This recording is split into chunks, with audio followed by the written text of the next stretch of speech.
हर हर महादेव। भगवान शिव और माता पार्वती की आप सभी पर कृपा बनी रहे। 16 सोमवार की व्रत कथा के अनुसार एक समय श्री महादेव जी पार्वती के साथ भ्रमण करते हुए मृत्युलोक में अमरावती नगरी में आए। वहां के राजा ने शिव मंदिर बनवाया था जो कि अत्यंत भव्य एवं रमणीक था, मन को शांति पहुंचाने वाला था। भ्रमण करते समय भगवान शिव और माता पार्वती भी वहां पर ठहर गए। पार्वती जी ने कहा कि हे नाथ, आओ आज इसी स्थान पर चौसर पांसे खेले। खेल प्रारंभ हुआ। भगवान शिव कहने लगे, मैं जीतूंगा। इस प्रकार उनकी आपस में वार्तालाप होने लगी। उस समय पुजारी जी पूजा करने आए। पार्वती जी ने पूछा, पुजारी जी बताइए किसकी जीत होगी? पुजारी बोला, इस खेल में महादेव जी के समान कोई दूसरा पारंगत नहीं हो सकता, इसलिए महादेव जी ही यह बाजी जीतेंगे। परंतु हुआ उल्टा, जीत माता पार्वती की हुई। अतः माता पार्वती ने पुजारी को कोढ़ी होने का श्राप दे दिया कि तूने झूठ बोला था। अब तो पुजारी कोढ़ी हो गया। भगवान शिव माता पार्वती दोनों वापस चले गए। कुछ समय के बाद अप्सराएं पूजा करने उसी मंदिर में आती हैं। अप्सराओं ने पुजारी के उसके कोढ़ी होने का कारण पूछा। तब पुजारी ने सब बातें बता दी। अप्सराएं कहने लगी कि पुजारी जी, आप 16 सोमवार का व्रत करें तो भगवान शिव प्रसन्न होकर आपका संकट दूर करेंगे। पुजारी जी ने अप्सराओं से व्रत की विधि पूछी। अप्सराओं ने व्रत करने और व्रत के उद्यापन करने की संपूर्ण विधि पुजारी को बता दी। पुजारी ने विधि पूर्वक श्रद्धा भाव से व्रत प्रारंभ किया और अंत में व्रत का उद्यापन भी किया। व्रत के प्रभाव से पुजारी जी रोग मुक्त हो गए। कुछ दिनों के बाद भगवान शिव और माता पार्वती दोबारा उस मंदिर में आए तो पुजारी जी को रोग मुक्त देखकर पार्वती जी ने पूछा, मेरे दिए हुए श्राप से मुक्ति पाने का तुमने कौन सा उपाय किया? तब पुजारी जी ने कहा कि हे माता, अप्सराओं द्वारा बताए गए 16 सोमवार के व्रत करने से मेरा यह कष्ट दूर हो गया है। पार्वती जी ने भी 16 सोमवार का व्रत किया, जिससे उनसे रूठे हुए कार्तिकेय जी भी अपनी माता से प्रसन्न होकर आज्ञाकारी हुए। कार्तिकेय जी ने पूछा कि हे माता, क्या कारण है कि मेरा मन सदा आपके चरणों में लगा रहता है? पार्वती जी ने कार्तिकेय को 16 सोमवार के व्रत का महात्म्य तथा विधि बताई। तब कार्तिकेय जी ने भी इस व्रत को किया तो उनका बिछड़ा हुआ मित्र मिल गया। अब मित्र ने भी इस व्रत को अपने विवाह होने की इच्छा से किया। फलतः वह विदेश गया और वहां के राजा की कन्या का स्वयंवर था।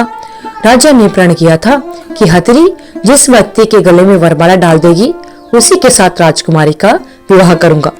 यह ब्राह्मण मित्र भी स्वयंवर देखने की इच्छा से वहां एक और जाकर बैठ गया।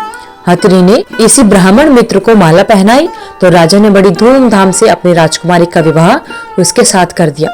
तत्पश्चात दोनों सुखपूर्वक रहने लगे। एक दिन राजकन्या ने पूछा कि हे नाथ, आपने कौन सा पुण्य किया जिससे हथरी ने आपके गले में वरमाला पहनाई? ब्राह्मण पति ने कहा कि हे प्रिय, मैंने कार्तिकेय जी द्वारा बताए अनुसार 16 सोमवार का व्रत पूरी विधि विधान के साथ श्रद्धा भक्ति से किया, जिसके फल के कारण मुझे तुम्हारे जैसी सौभाग्यशाली पत्नी मिली। अब तो राजकन्या ने भी सत्य पुत्र प्राप्ति के लिए व्रत किया और सर्वगुण संपन्न पुत्र प्राप्त किया। बड़े होकर पुत्र ने भी राज्य प्राप्ति की कामना से 16 सोमवार का व्रत किया। राजा के देवलोक होने पर इसी ब्राह्मण राजकुमार को राजगद्दी मिली। फिर भी वह इस व्रत को करता रहा। एक दिन उसने अपनी पत्नी से पूजा सामग्री शिवालय ले चलने को कहा, परंतु उसकी पत्नी ने पूजा सामग्री अपनी दासियों द्वारा भिजवा दी। जब राजा ने पूजन समाप्त किया तो आकाशवाणी हुई कि हे राजा, तुम इस पत्नी को त्याग दो, नहीं तो राजपाट से हाथ धोना पड़ेगा। प्रभु की आज्ञा मानकर उसने अपनी पत्नी को महल से निकाल दिया। तब वह अपने भाग्य को कोसती हुई एक बुढ़िया के पास गई और अपना दुखड़ा सुनाया तथा बुढ़िया को बताया, मैं पूजन सामग्री पति की आज्ञा के अनुसार शिवालय में नहीं लेकर गई, इसलिए राजा ने मुझे महल से निकाल दिया। बुढ़िया ने कहा, तुझे मेरा काम करना पड़ेगा। उसने स्वीकार कर लिया। तब बुढ़िया ने सूत की गठरी उसके सिर पर रखी और बाजार भेज दिया। रास्ते में आंधी आई तो सिर पर रखी गठरी उड़ गई। बुढ़िया ने डांटकर उसे भगा दिया। अब रानी बुढ़िया के यहाँ से चलते चलते एक आश्रम में पहुंची। उस आश्रम में गोसाई जी थे और गोसाई जी उस रानी को देखकर समझ गए कि यह उच्च घराने की अबला विपत्ति की मारी हुई महिला है। वे उसे धैर्य बंधाते हुए बोले, बेटी तू मेरे आश्रम में रह सकती है, किसी प्रकार की चिंता मत कर। रानी आश्रम में रहने लगी, परंतु जिस वस्तु को वह हाथ लगाती वह वस्तु खराब हो जाती। यह देखकर गोसाई जी ने पूछा, बेटी किस देव के अपराध से ऐसा होता है? रानी ने बताया कि मैंने अपने पति की आज्ञा का पालन नहीं किया। मेरे पति ने मुझे पूजन की सामग्री शिवालय में ले चलने को कहा था, लेकिन मैं नहीं लेके गई। मैंने पूजन की सामग्री अपनी दासियों के हाथ मंदिर में पहुंचा दी थी। इससे मुझे घोर कष्ट उठाने पड़ रहे हैं। गोसाई जी ने भगवान शिव से उसकी कुशलता के लिए प्रार्थना की और कहा, बेटी तुम 16 सोमवार का व्रत विधि विधान के अनुसार करो। तब रानी ने विधि पूर्वक व्रत पूर्ण किया तथा व्रत के प्रभाव से राजा को रानी की याद आई और दूतों को उसकी खोज में भेजा। आश्रम में रानी को देख दूतों ने राजा को बताया कि रानी तो वहां पर रहती है। तब राजा ने वहां जाकर गोसाई जी से कहा, महाराज यह मेरी पत्नी है, मैंने इसका परित्याग कर दिया था, कृपया इसे मेरे साथ जाने की आज्ञा दे। भगवान शिव की कृपा से प्रतिवर्ष 16 सोमवार का व्रत करते हुए और अंत में वे आनंद से रहने लगे और अंत समय में भगवान शिव के आशीर्वाद से उन दोनों को शिवलोक की प्राप्ति हुई। बोले भगवान भोलेनाथ की जय। श्री शिवाय नमस्तुभ्यं। भगवान शिव और माता पार्वती की आप सभी पर कृपा बनी रहे। हे भगवान शिव, हे माता पार्वती, जिस प्रकार आपने अपने भक्तों पर कृपा बनाई, उसी प्रकार 16 सोमवार के व्रत को करने वाले और 16 सोमवार की व्रत कथा को सुनने वाले सभी पर अपनी कृपा बनाए रखना।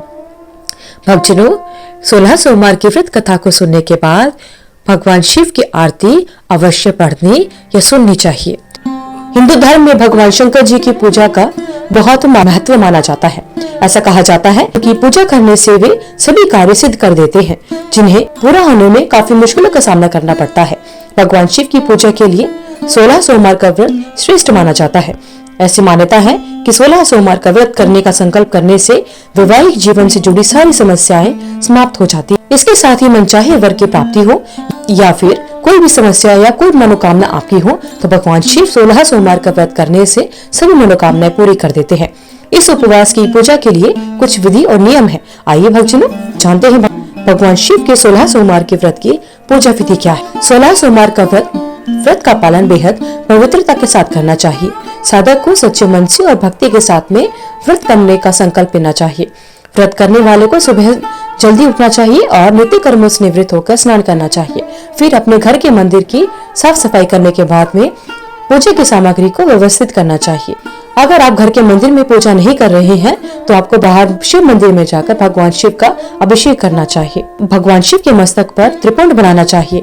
भगवान शिव को बेलपत्र, चंदन, भस्म, सफेद फूल, फूलों की माला, गंगाजल, भांग, धतूरा चीजें चढ़ानी चाहिए। खीर, फल, सफेद मिठाई का भोग भगवान शिव को अति प्रिय होता है, इसलिए विशेषकर आप इन्हीं चीजों का भगवान शिव को भोग लगाएं।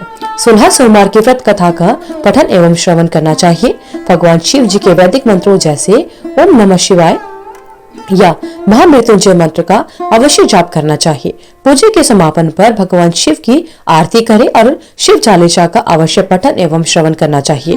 पूजा पूरी होने के बाद प्रसाद और फल का सेवन किया जा सकता है। पूजा में हुई गलतियों के लिए भगवान शिव से क्षमा याचना मांगनी चाहिए। व्रत करने वाले को तामसिक चीजों से दूर रहना चाहिए और इस दिन सभी का सम्मान करना चाहिए। झूठ नहीं बोलना चाहिए। गरीबों और ब्राह्मणों को भोजन खिलाना आवश्यक एवं पुण्यदायी माना जाता है। भगवान शिव और माता पार्वती की आप सभी पर कृपा बनी रहे। धन्यवाद। आपका दिन मंगलमय हो। अगर आपको वीडियो अच्छी लगी तो वीडियो को लाइक करें, शेयर करें, चैनल को सब्सक्राइब करके बेल आइकन को जरूर प्रेस करें ताकि आगे आने वाली सभी वीडियोस की नोटिफिकेशन आप तक समय से पहुंचती रहे। आपका दिन मंगलमय हो।